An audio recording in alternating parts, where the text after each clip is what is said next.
It's time for Did You Watch It? How does this show work? We watch what we like, we talk about what we watch, and maybe you'll like what you hear. I'm Liz. And I'm Neil. Last night we watched episode 4 of The Amazing Race, season 25. The show aired on Friday, October 17th, 2014. Here's what we thought about it.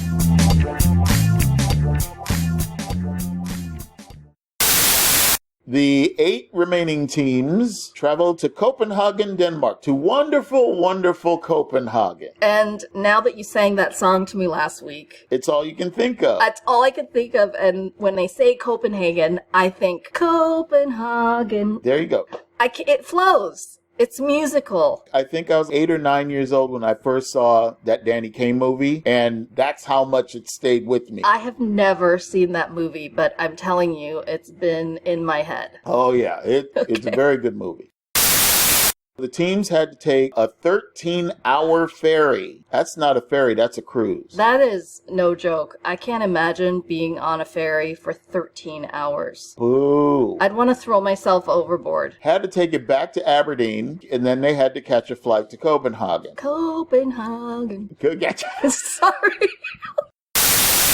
So the two ferries had an hour lead coming into St. Ninian's Isle, but because the ferry didn't leave for 7 hours, everybody was going to get bunched up again. During that time, while they were waiting for the ferry, they got on the internet, did some research. They booked a flight into Copenhagen that would arrive at 4 in the afternoon the next day. Yes. The other 7 teams decided to wait until they got to Aberdeen before they dealt with the ticket situation. Yes. The cyclists, the wrestlers, and the sweethearts went to the airport, while the 4 remaining teams went to the travel agency.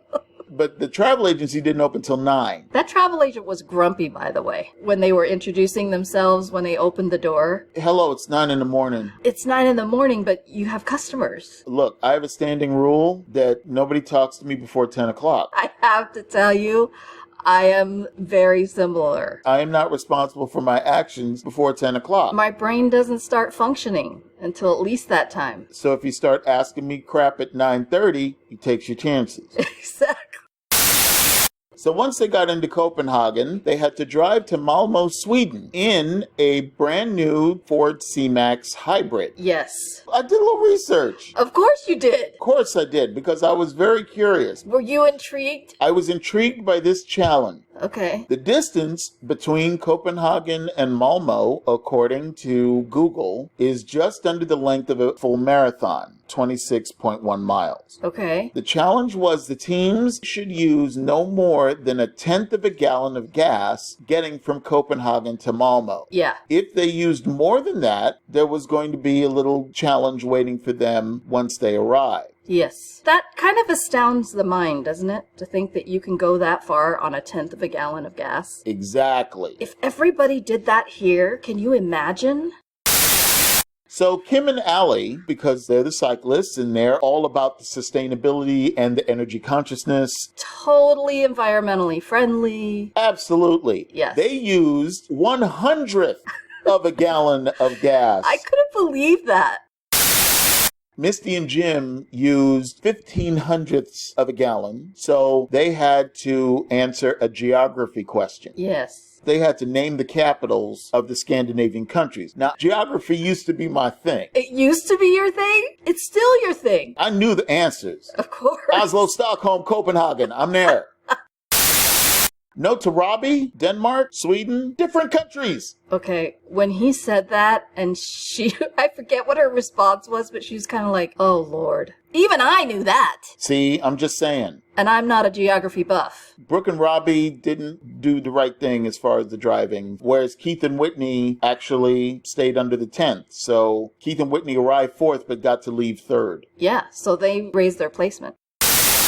Props to Tim for knowing his geography because he was able to answer it without even asking anybody for a cell phone or anything like that. I'm telling you, I was so impressed by that because they were really the only ones. I know, but you got to remember, Tim's a flight attendant. I know. Well, still, I just thought it was cool. If it were me, I would have handicapped him by making him might also identify the airport codes. But this is the team who also fell in the river just holding the flag. So I kind of want to give them some encouragement, right? This is true. By the way, Oslo, OSL, Copenhagen, CPH, Stockholm, ARN. Why? Because the actual name of the airport in Stockholm is the Stockholm Arlanda Airport. How do you know this? I research. Okay. Shelley and Nisi last because they were just hurting, but they drove under the 10th. Yes, so they did. Props to Shelley and Nisi.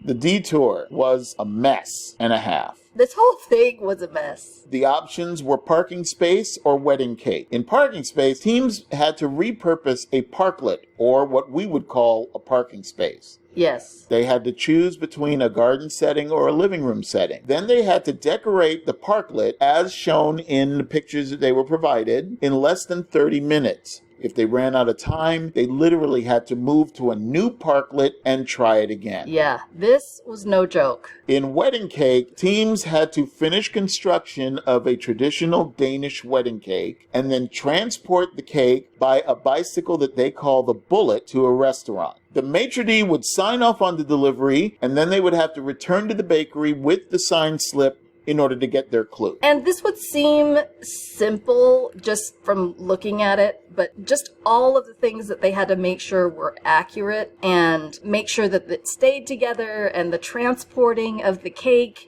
and the balancing of the bike and all of that stuff. Crazy. Props to Kim, because without her, I wouldn't have even known that there was such a thing called the Cycle Messenger World Championships. So, of course, I had to do a little additional research. You did. And are you going this year? No. Okay. The CMWC, as it's affectionately called, started in 1993 in Berlin. And they have it in a different country every year? Different country every year. Next year's competition is going to be in Melbourne. Wow. They already had this year's competition on June 1st in Mexico City. Wow. The event has been held in the United States 5 times. Wow. So thank you, Kim, for providing me with that little trivia side trip. I mean, I was thinking the whole time, if they can't do this particular challenge, who could, right? Because this is what Exactly. they do. But that bike was like nothing I've ever seen. It had the little flat part in the front. I mean, they handled it perfectly. Really well. Extra props to Kim and Allie for grabbing the pastry bag right before they left the bakery. Yeah. They were awesome in just the way they finagled baked goods through this whole episode. Yeah, my mouth was kind of watering. Of course, Kim and Allie came out of the detour first. Yes. Note to Misty, in the spirit of giving credit where credit is due, thanks to you, I'm going to start calling Amy and Maya the Candy Girls. Yeah, I like that too. Best name ever. I loved it. The Candy Girls, yes. Yeah, Adam and Bethany and Keith and Whitney were having big trouble with the cake. So they decided midstream to switch over to parking space. I'm glad they did because they did really well at it. Yeah. So out of the detour, the cyclists finished first. Amy and Maya, the food scientists, finished second, and they did parking space. And the wrestlers actually finished third with wedding cake. You know how I feel about this particular team. Go for it. Jim and Misty. I hear it coming. You know, of course, he has to say how great they are and that there's no way any other team should pass us. And I wanted to kind of do the drum roll at that point because it's like, Jim, your ego is about to be knocked down a few pegs. They just couldn't do it. And so they decided to switch. Yes. And he says when they're doing the cake, this is way freaking easy, right? Yes, this is way freaking easy. My first thought was, hasn't he learned anything about this thus far? But obviously not. There you go. Overconfidence will totally be your downfall, right? Anytime Absolutely. you start to show a little bit of just, I'm so great, I've totally got this, you're going to fall flat on your face. Yes. And that's what he did. Yeah. It was so funny watching them finally get the bike under control and they're pedaling off to the restaurant and then the camera's focusing on the lone Danish flag laying in the street. God. You know? Yeah. Like I said before, I have seen people with that level of confidence going in. We're now going to see Misty and Jim have to deal with some adversity. All I wanted to see was Jim show just a little bit of humility. That's all I want. And I feel like he sort of did in this episode. It took him a while. It took him the entire episode. He did get there. Yeah. Okay, I just wanted to see that he had it in him. I had faith that he did. So the problem, Misty and Jim ran into it first. Adam and Bethany and Tim and TJ also ran into it, but they were able to figure it out. Yeah. The flower pot in the parking space had the flower on both sides, but one side had 7 petals, the other side had 8. And those who were all overconfident, attention to detail, that's our thing. We're perfect at that. Couldn't see it. They weren't the only ones that exuded a little bit of overconfidence when it came to certain tasks that they felt that they were overqualified to complete. Yes. You know, Shelley and Nisi with changing of the guard, you know, because of their military background. They're not as obnoxious as Jim. Well, the jury's still out on that.